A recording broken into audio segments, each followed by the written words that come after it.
Are you down for this? If you're in the mood, we can take it to the moon. Like a movie scene, table for two. No need to be fair, I want you instead.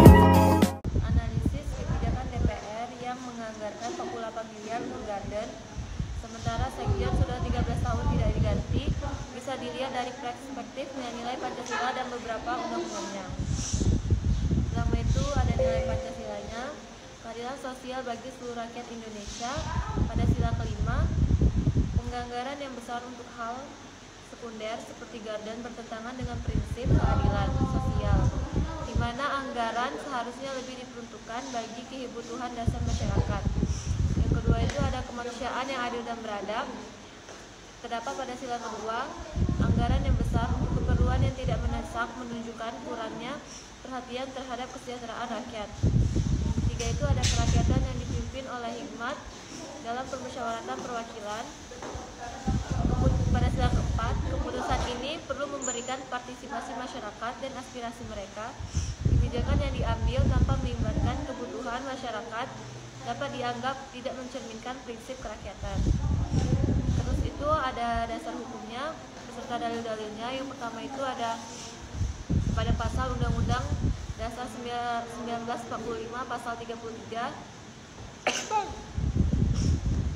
perekonomian disusun sebagai usaha bersama berdasarkan atas asas kekeluargaan. Ini menegaskan bahwa penggunaan anggaran harus untuk kepentingan bersama dan mendorong kesejahteraan rakyat. Kedua itu ada Undang-Undang Nomor 17 Tahun 2003 tentang Keuangan Negara, mengatur tentang penggunaan anggaran negara yang harus berorientasi pada kepentingan masyarakat dan transparansi dalam pengelolaannya. Terus itu ada yang ketiga, Undang-Undang Nomor 25 Tahun 2004 tentang Sistem Perencanaan Pembangunan Nasional, mengharuskan bahwa perencanaan anggaran harus berorientasi pada kebutuhan dan aspirasi masyarakat serta harus memperhatikan prioritas yang lebih mendesak. Kesimpulannya, penganggaran 48 miliar untuk garden dalam konteks ini tidak sesuai dengan nilai-nilai Pancasila dan undang-undang yang mengatur pengelolaan anggaran. Kebijakan seperti ini perlu dievaluasi untuk memastikan bahwa penggunaan anggaran lebih mencerminkan kepentingan dan kebutuhan masyarakat. Lalu pada halaman 8 dan 9 yaitu analisis kebijakan narapidana dapat remisi HUT Republik Indonesia ke-78 langsung bebas serta berita HUT ke-78 ribuan narapidana dapat remisi termasuk mantan menteri yang terjerat kasus korupsi. Apakah sudah sesuai dengan Pancasila? Kesesuaian dengan Pancasila yang pertama itu kemanusiaan yang adil dan beradab. Pada sila kedua, remisi dapat dilihat sebagai bentuk pengakuan terhadap hak asasi narapidana untuk mendapatkan pembinaan dan reintegrasi dana ke masyarakat. Namun pemberian remisi kepada koruptor bisa memicu ketidakadilan dan ketidakpuasan masyarakat. Itu yang pada sila kedua itu ada keadilan sosial bagi seluruh rakyat Indonesia yang terdapat pada sila kelima. Pemberian remisi harus mencerminkan keadilan. Jika mantan menteri korupsi mendapatkan remisi, hal ini tidak dianggap merugikan rakyat dan menjadi korban tindakan korupsi. Lalu dalilnya itu yang pertama itu terdapat pada Undang-Undang Dasar 1945 pasal 27 menyatakan bahwa setiap warga negara berhak atas kedudukannya yang sama di depan umum. Pemberian remisi harus adil dan tidak diskriminatif. Yang kedua itu terdapat pada Undang-Undang Nomor 12 Tahun 1995 tentang Permasyarakatan, mengatur tentang remisi yang seharusnya diberikan berdasarkan kriteria tertentu termasuk perilaku baik selama menjalani hukuman. Yang ketiga itu ada Peraturan Pemerintah Nomor 99 Tahun 2012 mengatur remisi bagi narapidana yang menyebutkan bahwa narapidana yang terlibat dalam kejahatan tertentu seperti korupsi tidak dapat diberikan remisi. Kesimpulannya, Pemberian remisi yang mencakup mantan menteri kasus korupsi dapat dianggap tidak sesuai dengan nilai-nilai Pancasila dan bertentangan dengan undang-undang yang mengatur nilai permasyarakatan. Hal ini memerlukan evaluasi agar prinsip keadilan dan kepatuhan hukum tetap terjaga. Lalu pada halaman 10-11 itu mengenai analisis kebijakan Presiden, pemerintah respon dampak El Nino pada 18,8 juta KPM, serta akhirnya cair juga. Jokowi bagikan BLT El Nino sebanyak 400.000, apakah sudah sesuai dengan Pancasila dan berserta dalil-dalilnya. Kesesuaian dengan Pancasila itu terdapat pada sidang kelima, yaitu keadilan sosial bagi seluruh rakyat Indonesia. Pemberian BLT merupakan langkah konkret untuk membantu masyarakat yang terdampak mencerminkan komitmen pemerintah dalam memberikan keadilan sosial. Yang kedua, kemanusiaan yang adil dan beradab. Pada sila kedua, kebijakan ini menunjukkan kepedulian terhadap kondisi masyarakat yang menghadapi kesulitan akibat perubahan iklim sehingga dapat dikategorikan sebagai tindakan kemanusiaan.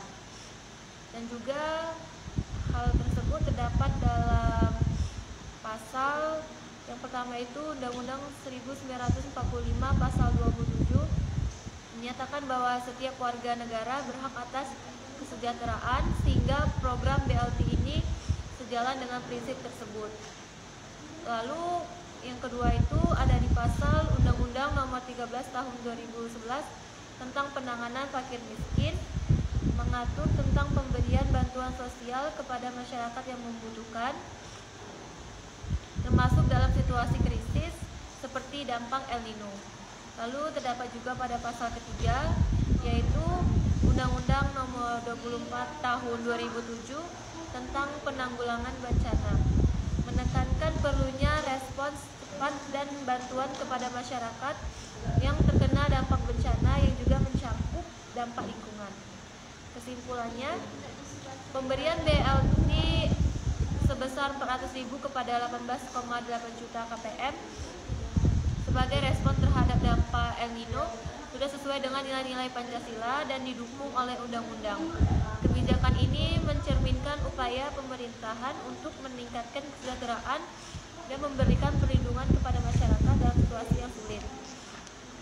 Pada halaman 11-12 itu mengenai analisis kebijakan Indonesia bakal impor beras 2 juta ton hingga akhir 2023. Kesesuaian dengan Pancasila itu terdapat pada sila kelima, keadilan sosial bagi seluruh rakyat Indonesia. Impor beras dapat dipandang sebagai upaya untuk memastikan ketersediaan pangan dan mencegah krisis, tetapi harus dipastikan bahwa kebijakan ini tidak merugikan petani lokal. Terus itu pada sila kedua, yaitu ketahanan pangan. Kebijakan ini seharusnya mencerminkan upaya pemerintah dalam menjaga keseimbangan pangan nasional. Jika impor dianggap sebagai solusi utama, ini bisa mengidentifikasi kelemahan dalam produksi domestik. Dan terdapat juga dari hukum yang pertama itu Undang-Undang 1945 pasal 33 mengatur bahwa perekonomian disusun sebagai usaha bersama dan berdasarkan asas kekeluargaan, yang berarti bahwa pengelolaan sumber daya pangan harus memperhatikan kepentingan masyarakat. Terus itu yang kedua di Undang-Undang Nomor 18 Tahun 2012 tentang pangan menekankan pentingnya ketahanan pangan dan pengaturan yang adil dalam produksi, distribusi dan konsumsi pangan. Terus itu yang ketiga itu terdapat pada Undang-Undang Nomor 19 Tahun 2013 tentang perlindungan dan pemberdayaan petani, mewajibkan pemerintah untuk melindungi dan memberdayakan petani lokal sehingga impor tidak boleh merugikan mereka. Lalu kesimpulan, kebijakan impor beras 2 juta ton hingga akhir 2023 ini bisa dianggap perlu dalam konteks menjamin ketahanan pangan, namun harus dilakukan dengan hati-hati untuk memastikan tidak merugikan petani lokal dan sesuai dengan konsep keadilan sosial. Evaluasi yang tepat sangat penting agar kebijakan ini sejalan dengan nilai-nilai Pancasila dan undang-undang yang ada. Lalu pada halaman 13, analis peraturan Omnibus Law Cipta Kerja apakah sudah sesuai dengan Pancasila, sertakan dalil beserta undang-undangnya. Itu terdapat pada sila yang kelima, keadilan sosial bagi seluruh rakyat Indonesia. Omnibus Law bertujuan untuk menciptakan lapangan kerja dan meningkatkan investasi yang dapat berdampak positif pada kesejahteraan masyarakat. Namun perlu dipastikan bahwa implementasinya tidak merugikan hak-hak pekerja. Dan terdapat pada sila kedua, yaitu kemanusiaan yang adil dan beradab. Kebijakan ini seharusnya mencerminkan perlindungan terhadap pekerja dan masyarakat, sehingga harus ada jaminan bagi kesejahteraan dalam proses regulasi. Dan juga terdapat pada dasar hukum. Yang pertama itu terdapat pada Undang-Undang 1945 pasal 27 menyatakan bahwa setiap warga negara berhak atas pekerjaan dan penghidupan yang layak, sehingga kebijakan yang menciptakan lapangan kerja harus mematuhi prinsip ini.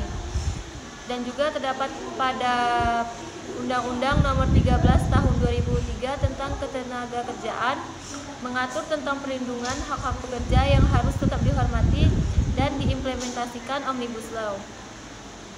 Lalu yang ketiga itu terdapat pada Undang-Undang Nomor 11 Tahun 2020 tentang Cipta Kerja. Meskipun dirancang untuk menyederhanakan perizinan dan mendorong investasi, harus ada pengawasan agar tidak mengabaikan hak-hak sosial dan lingkungan. Lalu yang terakhir ada pada halaman 14 mengenai analisis kebijakan Menhan Prabowo perkuat TNI melalui pembelian 20 pesawat tempur F-15X baru dari Amerika Serikat. Apakah sesuai dengan kebijakan Pancasila? Berikut.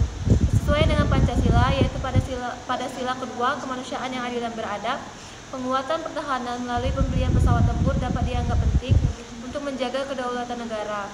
Namun harus diimbangi dengan upaya untuk memastikan keamanan dan kesejahteraan masyarakat.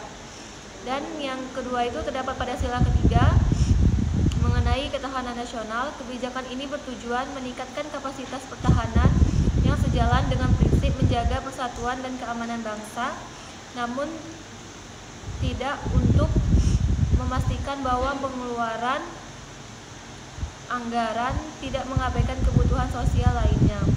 Dan juga terdapat pada pasal yang pertama itu Undang-Undang 1945 pasal 30 mengatur tentang pertahanan dan keamanan negara yang menekankan pentingnya memelihara kekuatan pertahanan untuk menjaga kedaulatan. Yang kedua itu terdapat pada Undang-Undang Nomor 3 Tahun 2002 tentang pertahanan negara. Menyatakan bahwa pertahanan negara merupakan tanggung jawab seluruh rakyat dan memerlukan dukungan alat utama sistem pertahanan alutsista yang memadai. Yang ketiga itu terdapat pada Undang-Undang Nomor 16 Tahun 2012 tentang pengadaan pertahanan. Mengatur tentang pengadaan alat utama sistem pertahanan yang harus transparan dan akuntabel, serta mempertimbangkan aspek kebutuhan dan kemampuan nasional. Dan kesimpulannya adalah pembelian 24 pesawat tempur F-15X dapat mendukung penguatan TNI dalam menjaga kedaulatan negara. Namun harus diimplementasikan dengan pertimbangan yang matang agar tidak mengabaikan aspek sosial dan kebutuhan rakyat. Kebijakan ini harus sesuai dengan nilai-nilai Pancasila dan regulasi yang mengatur pertahanan negara untuk memastikan keseimbangan antara keamanan dan kesejahteraan masyarakat.